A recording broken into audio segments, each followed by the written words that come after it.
Welcome back, everybody. This is your host, Ben Suttles, and you are watching Money Mondays. We do this every Monday at 3:30 p.m. Central Standard. Welcome back.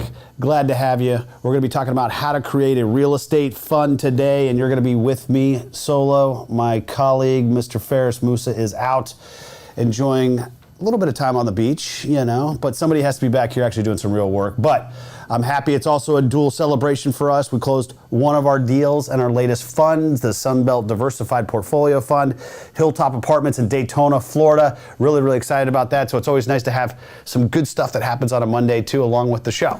So let's get right into this, how to create a real estate fund like we just did. Because I think a lot of people are, kind of starting to get into this. And there's been a lot of questions. Why did we go that direction? And, how do we set it up? So, we had some questions kind of come in ahead of the show, but I'm just going to dive right into them. But we want this to be an interactive show as well. So if you do have questions, please drop those in the comments. And then at the same time, right, give us a like, give us a share. We want to continue to grow this show. And if you ever have any suggestions on stuff that we should talk about, or just questions in general about the market, real estate, technology, being an entrepreneur, definitely drop those in the comments as well, and we'll get right back to you. All right, kicking this off, how to create a real estate fund. So what are some of the main differences between a fund and a single asset syndication, right? So traditionally, what people typically do is they get a deal under contract, right? And then they go out and they raise the money for that. That's a single asset syndication. Then they close said asset, right? It's done, right? Now, you can also have a fund, and the fund can be one of two things, right? You've already identified assets, or you have a blind fund. And I'm gonna start with the easier one, right? Where you've already teed up deals that are gonna go into your fund. And you could have 20 deals in that fund, or you could have 2 deals. Typically, you're not gonna do a fund with just one, right? Because then why would you go through the hassle of actually creating it? But you want some diversification, so typically you're gonna have at least 2 to 3, and then it can be upwards of that, right? So you have one fund that you've already identified the assets, you put those into the fund, right? Or you have a blind fund. Again, those are ones that have not been identified. You're gonna say, hey, I'm gonna find a deal or deals in Texas that are in some kind of a box, right? And it doesn't really matter where the location is, you just have to disclose that. Those are traditionally harder to do. And we have done those in the past with our preferred equity fund where we hadn't identified assets up front, but we went out and raised money. Those are typically going to be harder, especially if you're starting off. You really want to have some meat to it. You want to be able to say, hey, I've got these 3 deals. This is where they're located at. This is why I love them. This is why you should invest, right? And so some of the more, mature people in the market, or people that have done this for a while, have a really, really good track record. They're going to go out and do a blind fund. They're going to say, hey, we're going to identify 10 assets that are going to look like this, and we're going to buy them within the next 12 months. And so we're raising $50 million, right? So what you're going to see typically in the more retail space, the middle market space, which is where we're at, is you're going to have already identified the assets. And that's what happened with Sunbelt Diversified Portfolio Fund, which is what we just wrapped up, right? We had 3 deals. One was Hilltop, which was Daytona, the one that I just said that we just closed. Then we also had Cascade Apartments, which was a deal in Austin. And then we had Meadow Crossing, which is an Atlanta deal. We already had those under contract. We were going to buy those anyway. And we decided, hey, because of the timing, let's roll it all into a fund, right? So those are the main differences between the two. One is just you've already gotten it and that's all you're gonna do.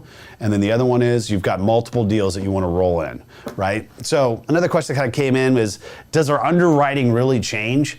I'd say no, you're rolling up the fund level returns, but they're all ultimately based on the performance and the returns of the deals that are within those, right? So if you've got a 20% IRR, a 19% IRR, and an 18%, you're going to take the average of those depending on how big each one of those is, and then you're going to take the weighted average, and that's what's going to roll up to the weighted average for the fund, right? So underwriting traditionally does not change. You still want to buy deals that make sense, that cash flow, but all of those returns roll up to the fund themselves, right? Is there any legal requirements to it, for creating a fund versus single asset syndication? I'd say there might be an additional kind of, manager of the fund that you have to create, and maybe additional pieces of paperwork, but it's not overly complex. And again, talk to your SEC attorney, folks, right? We are not here to tell you it's easy or it's hard or how much things are going to cost, because we're not attorneys. So check with them. We use Dugan Kelly. They're out of DFW. I think they also have an office in Santa Barbara, California. Mauricio is also, Raul is also very, very good. Merrill Calliser. Those are probably three, and Gene Trowbridge. We like all of those folks. We typically use Dugan Kelly, and so you can check that out too. And we'll drop his contact information in the comments as well. That's who's going to be able to answer those questions. But bottom line is, it's not a lot more paperwork. So don't think of that as a hindrance to doing it. So another question that kind of came in is, how do you structure a fund? Again, just like a single asset syndication, you can structure it a million different ways, right? It's ultimately, what are your investors interested in taking on as far as risk-adjusted returns, right? You could say, I'm going to do a 90-10, and I'm only going to take 1% fee, and everything else goes to my investors. Or you could flip it on its head and say, I'm going to take 90% of the deal, and I'm going to give them 10, right? And I've seen people be that onerous about it. We're not. We're typically very, very fair with our fee structure and our splits, but, it is what it is. And there might be investors that will take on those deals, right? But again, you're going to structure it just like you would a single asset syndication. It's just at the fund level. And people are always like, well, what's the difference? Well, you're rolling all the money into a fund, right? So this deal makes a little bit of money, you're going to roll it in there. This deal makes a little bit of money, you're going to roll it in there. This deal makes a little bit of money, you're going to roll it in there. And then say you have a 7 pref on the whole fund, the 7 pref gets rolled into from that fund level returns, right? So that's how this works, right? It's not that complicated. You're just averaging out amongst the deals, right? So some of the challenges that we've seen, and I don't think it was really about creating a fund. It was more just educating our investor pool about what a fund is versus that single asset syndication. What are the pros and cons, right? And I'd say really the pro is the diversification play, right? You can have a more high appreciating market or deal, which is going to be the Austin deal and this fund that we just created, and then you're going to have more cash flowing properties, which is our Atlanta or Daytona deal, right? It's a nice blend. So you get those weighted, risk-adjusted returns, and then you get the diversification of 3 different markets, right? So that's a big pro of doing the fund, right? It's also one raise for all 3 of those deals, right? So you're not having to go and do 3 different raises. So that's kind of a pro. Con is again, it's something new. You're going to have to explain it to people and what is the benefits of it.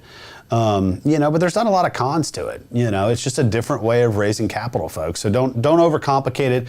But again, if you do have specific questions, reach out to Dugan. He could certainly kind of set you, straight as far as any of the questions that you have. So, how is investors' capital spread across the fund? We had kind of talked about that a little bit earlier, right? It all rolls up into the fund, and then you're not buying shares of the deal anymore. You're buying shares of the fund. Right? So that means that you have a pro rata ownership of all 3 of those deals, and it's just in the form of a fund, right? So that's kind of how your capital is kind of spread across those 3 deals. Is there any fees associated with the real estate fund? Typically not. Now, when you get into, bigger firms, bigger private equity, bigger hedge funds, bigger family offices, sometimes what they'll have is like an assets under management fee on top of their regular fees. But that's typically, in lieu of something else, right? So they're going to say, there's $250 million in the fund. I'm going to take 1% of that as my annualized fee. Right? And maybe it's a little bit more, maybe it's a little bit less. That's just an example. But we did not do that. Typically what we're doing is we're taking, the same fee or the same split that we would on a single asset syndication and just kind of rolling it up as a fund, right? So I think that's kind of what we've got. Again, we'd love to hear about any of the questions that you have, any of the pros, cons that you see as far as a fund goes. Let's make this interactive, folks. So, a question that had come in ahead of the show on how to build your investment strategy during uncertain times. So we're kind of going back to a past show, right? So for a 1099 worker, what is the best strategy for investing after maxing out a SEP IRA? Is your answer today different than what you would have said 1 year ago? Oof, man. Tough question here. So I would say, again, I'm not your financial advisor. I would just say the one thing that we're seeing is ultimately the stock market's having some challenging times. And if you're wanting to diversify out of that, typically people have all of their money wrapped up in the stock market, right? As far as the retirement funds go, which I'm not here to debate if that's the right strategy or not. But point is if you already had 100% of your retirement funds wrapped up in an IRA or in a 401k or whatever it was, whatever retirement plan you have, if you were to try to obviously take some money off the table, you're gonna be locking in a loss at this point in most cases. Sometimes maybe not, but at the end of the day, it could be one of those things where you have to kind of wait it out, let it get back to some kind of an equilibrium, or maybe even start on an uptick before you can kind of reshuffle how you allocate your retirement plan, right? Because it was always easy to talk to people that had that they're making a fortune in their 401k from the stock market, and all they had to do was just sell some stocks, free up those gains, and then ultimately roll that into real estate. At the end of the day, that's more challenging right now because people are kind of in the red. So I would say retirement funds are always nice. I'd also say if you can get some kind of a match from your employer. I don't know if you're going to be able to do that because you're with the SEP IRA and you're a 1099 worker. Those are really the only times that I'd say a 401k is worth it, is when you can get a match. Right? But again, having a retirement plan in general is always the most important thing. So I don't know if I 100% answered your question. Hopefully I did. If not, reach out to me. I'd be happy to continue to, kind of opine on that. But that's a good question.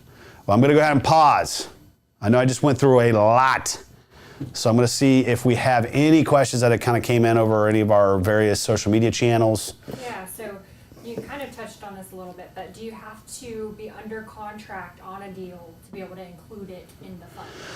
No, you don't, right? And it's all about disclosure, folks, right? Like I can pretty much, as long as it's legal, I can pretty much carve it up however I want, as long as I disclose it to my investors. So you could say, hey, I've got 2 deals under contract. I'm under LOI on one, but I'm going to go roll out the fund and start raising money. There's a risk there and risk on both sides, right? That you're rolling out marketing of a deal that you don't have it under contract, and then also from your investor side, they might want to invest just because of that one deal and maybe it falls out. So there's a little bit of risk there. I would typically get everything under contract, roll it into the fund, and then do it versus this kind of trying to put the car together as you're driving down the road. But that's kind of how I'd answer that question. Okay. Yeah. Is the timeline generally longer for a fund with multiple assets versus single asset syndication? It can be. Typically, I would say that it's probably a little bit longer because people aren't able to stack deals up like we have recently been able to do. But that was just, ultimately because of the market, we got great discounts. We had also been underwriting. We've underwritten over 1,000 deals already this year, right? So we had a big pipeline of deals that kind of came down the pipeline too, right? But typically, it's not gonna stagger. It's not gonna be on top of each other like that traditionally. You're gonna get one deal, and then maybe 60, 90 days later, you're gonna find another deal, and you're gonna put that into the fund. They're not typically. In our space, middle market space, you're not gonna have like an evergreen fund where it's always open, but I've seen it as long as 12 months, right? So, and again, it's like you're going to disclose that. You're going to say, I got 2 deals under contract, but the fund is there to buy 10 deals. So I still have to identify and buy 8 more deals within that 12-month period. That's totally fine. Again, you just have to disclose this to your investors. And as long as they're good with that, they're good with the returns that you're projecting, you can go ahead and roll it out that way if you'd like. But those are some good questions. Anything else? All right. So I know I went fast, folks, so I'm going to I'll slow it down, let you type in your questions. There's a lot of information about funds online too. But again, if you've got legal questions, reach out to the attorneys. They'll be able to answer all that for you. But I'm really, really excited to talk about MFIN because we have plenty of great speakers. We locked them all down. We're going to be in Seattle with us. We just met with Mr. Neil Bawa this last week at his home. He's excited. It's going to be his first event that he has spoken at in 18 months. We got Mr. Brandon Turner, who's a friend of ours, who's not going to like the guy with the beard. Come on. Then we have Mr. Robert Helms and Tom Wheelwright. So we got a great bunch of keynote speakers that are coming out. On top of that, we're going to have plenty of panels, plenty of breakouts, a lot of great networking. And who doesn't want to be in Seattle in July, right? So check it out, www.mfinvestornetwork.com. Put in that coupon code DISRUPT, get your $100 off. We're going to be out there July 23rd. Typically have a networking, some networking that happens Friday night. We have the event Saturday, and then there's more networking Saturday night as well. And then if you want to come in a little bit early, I think we are too, and we're going to stay a little bit later because, again, these are great places to just hang out and visit and develop those relationships that you all need in this business, right? So check that out. Jacqueline says, "Oh, gee, I want to go."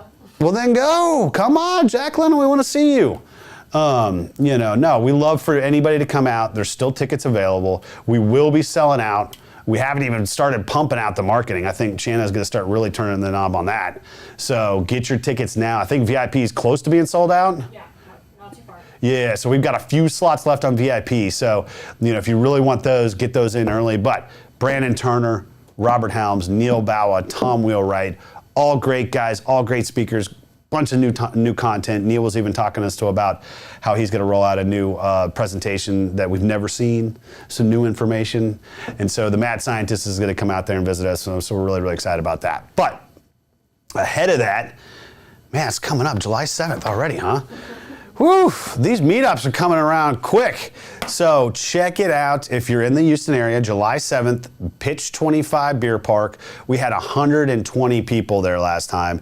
Great energy, great folks that were out there. Mr. Brandon Turner was out there. Mr. Anton Matley was talking about financing and the market that we're seeing right now. So if you are in the Houston area that night, I'd encourage you. It's got great food, got some booze over there too. So just go out there and hang out, ask questions, meet some good people, right? So check that out, disruptequity.com/HTX meetup. And we put those on with our friends. What are we talking about? Multifamily passive investing? Oh my gosh. We're going to have the good, the bad, and the ugly on that as well. And so excited to kind of see that panel. So what are we talking about next week? Where hopefully Ferris is back in the office and doing some work.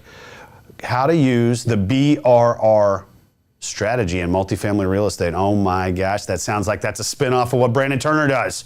Wait, he partners with us. But anyway, we'll talk about that next week. Thanks for tuning in. Again, Ben Suttles, Money Mondays. We do this every Monday at 3:30. Thank you.